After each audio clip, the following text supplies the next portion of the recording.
Muchas gracias por continuar con la revista Levántate Bolivia. Cuando uno comienza a leer una tendencia mundial de que bajan el precio del barril de petróleo en el mercado internacional, uno dice, ¿y será que todo esto va a afectar a Bolivia? Cuando el barril está por encima de los $100, hoy tenemos una tendencia de llegar hasta los 80.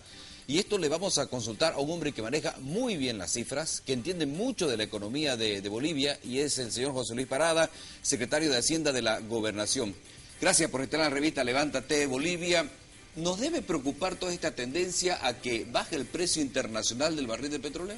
Sí, en primer lugar, muy buenos días, Fernando. Es un gusto estar acá. Yo creo que nos tiene que preocupar. Hubo mucha propaganda de que el modelo había dado resultados positivos. Y la gobernación siempre a la cabeza del ingeniero Rubén Costas, teníamos las discusiones económicas. E hicimos desde el 2008 y 2009 ya la prevención de que esto no iba a caminar, que solo caminaba por los precios altos. Ya tuvimos una experiencia el 2009 en que se cayeron el barril de petróleo casi a 40 y lógicamente eso obligó a un gasolinazo para corregir el ingreso. Fíjese, ya bajando a 40 el barril de petróleo. Ahora estamos de 111 del 2013, ha bajado aproximadamente a 81, 20 que está en este momento. Eso tiene un efecto directo en la exportación de gas. Y el precio, por ejemplo, del gas estaba en aproximadamente $11, $10, dependiendo Brasil-Argentina. Ahora, esa tendencia va a ser a un 9.20 el otro año, con el barril a un promedio de 85 y a 8.70 el 2016. O sea que el otro año tenemos una pérdida de $600 millones aproximadamente, solo por el efecto del barril de petróleo y la exportación de gas. Aparte, hay que considerar que también se han caído el precio de los minerales, ha caído el oro, ha caído la plata. Y el año pasado ya había una exportación del 80% de minerales e hidrocarburos. Eso es lo que viene sucediendo hace 50 años. Ahora, con esta tendencia de la caída de los precios de los minerales, que baja el precio del barril de petróleo, para que la gente nos entienda cómo nos va a afectar y en qué plazo de tiempo nos puede afectar toda esta situación. Hablamos de municipios, hablamos de gobernaciones y hablamos del sistema universitario. A ver, lo primero es que hasta fin de año tenemos un precio estable porque se saca el cálculo de los últimos 3 meses y se mantiene, el efecto lo vamos a sentir en enero. ¿Quiénes son los que sufren con esta bajada? Primero, universidades. Segundo, las gobernaciones, porque la gobernación de Santa Cruz este año, que tenía siempre un ahorro ahí, lo invirtió en el G77, que fue lo que el presidente también dijo que generó un déficit. Y también el tema de los municipios, un poco menos en los municipios porque ellos tienen el tema de la coparticipación y la actividad, sobre todo la informal, el tema de consumo todavía está en un nivel alto. Seguramente a partir de mediados del próximo año va a afectar. Entonces, universidades, municipios, gobernaciones y el Tesoro General de la Nación son los que más sienten la bajada de estos $600 millones en hidrocarburos y posiblemente unos 100 millones más en lo que corresponde a minerales. Entonces, esto, ¿qué es lo que ocurre? Primero, que la balanza comercial, lo que exportamos, comienza a ser hasta cierto equilibrarse entre importación y exportación. Se va a tener que cortar un poco las importaciones porque no van a haber tantas divisas como para poder seguir importando. Segundo, es que muchas de las universidades, municipios, gobernaciones y el propio Tesoro General de la Nación tiene que reformular el presupuesto general de la Nación, porque todo el mundo consideraba que siempre habían unos famosos adicionales, que era más por el error del ministro Arce Catacora en la proyección de ingresos, que daba menos y después iba colocando plata. Entonces, ahora los saldos de caja y banco se van a ir disminuyendo poco a poco, que era un poco la reserva que tenían estas instituciones, y el otro año van a tener que priorizar porque no van a poder cumplir con todas las demandas de proyectos que hay en este momento en el país, y vamos a vivir bloqueados, porque aquí un barrio que no le asfaltan, que no hay esto, bloquea para que le hagan su proyecto. Después una carretera, que una escuela, vamos a vivir bloqueados porque la plata se acabó y ahora no vamos a poder cumplir. Para el gobierno central, perdón Fernando, no es un problema, porque ellos emiten billetes descontroladamente, han emitido de 7.000 millones a casi 35.000 millones, se endeudan discrecionalmente, van a China, piden 3.000 millones, van a los organismos internacionales. ¿Dónde se va a sentir más? Yo creo que se va a sentir en el sector de hidrocarburos, en las empresas de hidrocarburos y también en el sector minero, especialmente el sector minero. Ya en este momento la minería está, yo diría, algunas empresas casi quebradas. Inti Raymi está cerrando a fin de año, sí. Son más de 300 personas que dejan de trabajar. Guanuni está con problemas, ¿no? Guanuni es deficitaria. Así es. Y con 2 millones de dólares. Y le han tenido que dar un crédito de 35 millones de dólares para disque solucionar, hacer inversiones. Yo creo que es para cubrir el hueco. Y lo mismo en Vinto, que es la fundición. La fundidora, ¿no? Que nos tiene fundidos porque le andan dando plata cada rato y no produce, lo que debería producir. A ver, don José Luis, usted que sabe bastante de esto. El crecimiento del país en este año está garantizado, 5.5, 5.6, unos optimistas dicen 6 puntos, va a 6% de crecimiento garantizado el tema del doble aguinaldo. Con esta tendencia a que bajen los precios, que bajen nuestras exportaciones por hidrocarburos y también por minerales, ¿se podría poner en tela de juicio el próximo año, bajo este panorama, el pago del doble aguinaldo si es que no llegamos a 4.5 de crecimiento?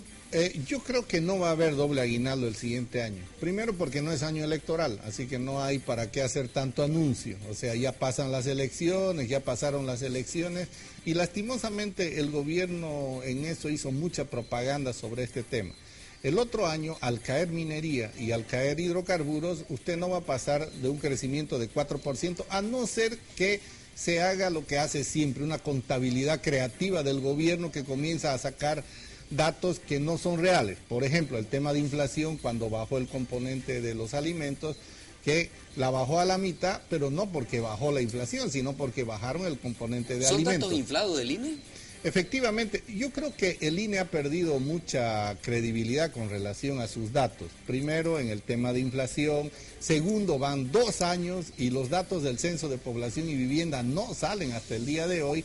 Eso demuestra la ineficiencia del Instituto Nacional de Estadística y puede salir lo que sucedió en la Argentina, en que los organismos internacionales, ya nadie cree en las cifras del gobierno por el INDEC, que era el Instituto de la Argentina. Lo mismo puede suceder acá, porque usted siente en el bolsillo de que todo está subiendo y el gobierno sigue con una inflación negativa. Entonces, creo que ahí estamos un poquito complicados y hay que despolitizar el Instituto Nacional de Estadística. Ahora, a propósito, el INE tiene que dar los resultados del censo. Sobre la base del censo, indudablemente se hace el cálculo de lo que se habla, el pacto fiscal. ¿Habrá pacto fiscal bajo este panorama?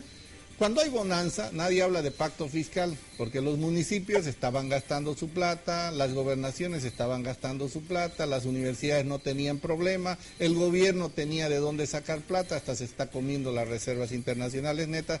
Yo creo que en crisis, ahora que está empezando, hay que comenzar a ver qué flexibilizamos para que cada gobierno subnacional asume su responsabilidad. Por ejemplo, el gobierno, el régimen económico y financiero es el mismo que los gobiernos neoliberales, totalmente centralizados. Ahora van a tener que liberar y sobre todo en lo que corresponde a la ley de clasificación de impuestos y dar mayor autoridad a universidades, municipios y gobernaciones para que puedan generar sus propios recursos. Fíjese, la ley de clasificación de impuestos nos dio 3 impuestos, hasta el día de hoy no lo podemos implementar porque es informe del Ministerio de Economía y Finanzas Públicas, informe del CIN, informe de todo el mundo. No hay autonomía. No hay ninguna autonomía y ahora que se ha centralizado, todo el mundo le va a estar reclamando al gobierno. Le reitero la pregunta, ¿habrá pacto fiscal desde su punto de vista? Yo creo que lo va a obligar al gobierno, primero la ley, y que ya esta crisis que comienza a verse en las instituciones va a levantar un clamor de todo el mundo para saber en qué se están gastando, en qué se gastaron más de 120.000 millones de dólares del presupuesto general de la nación y sobre todo ver en qué se está gastando el 88% del presupuesto que administra el gobierno central entre sus empresas, sus ministerios y si lo están gastando bien. ¿Y quién lo controla todo esto? Nadie, ni la Contraloría, ni el Senado, ni los diputados. Para eso son los 2/3, para que se pueda gastar y el despilfarro lo vamos a comenzar a sentir todas las instituciones y el pueblo boliviano en el 2015. Ahora, ¿cómo está la salud económica en la gobernación? ¿Cómo estamos con el presupuesto ejecutado? Bueno, nosotros estamos llegando casi a un 100% vamos a llegar a casi un 100% del presupuesto ejecutado este año. Es uno de los más altos de las últimas 9 gestiones, porque hemos hecho mucho trabajo, sobre todo en carreteras, agua, luz, y hemos dado las condiciones para que también parte de ese pequeño productor pueda llegar con electricidad.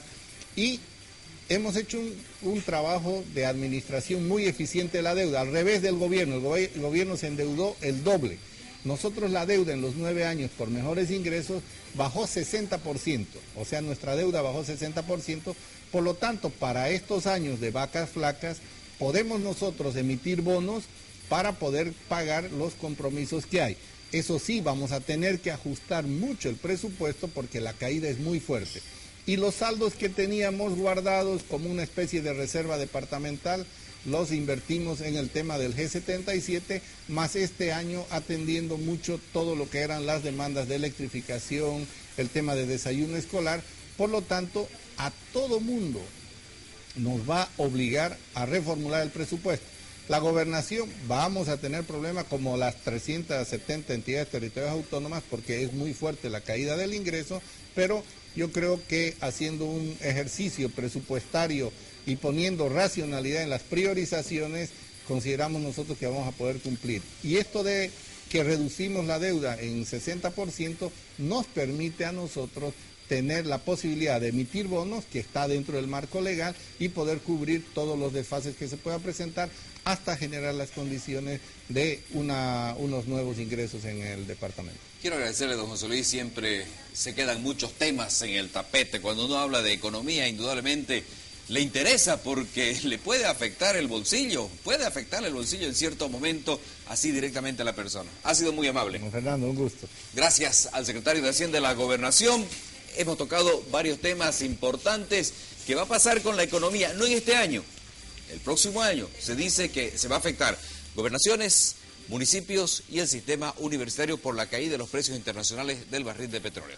María Belén Fortún.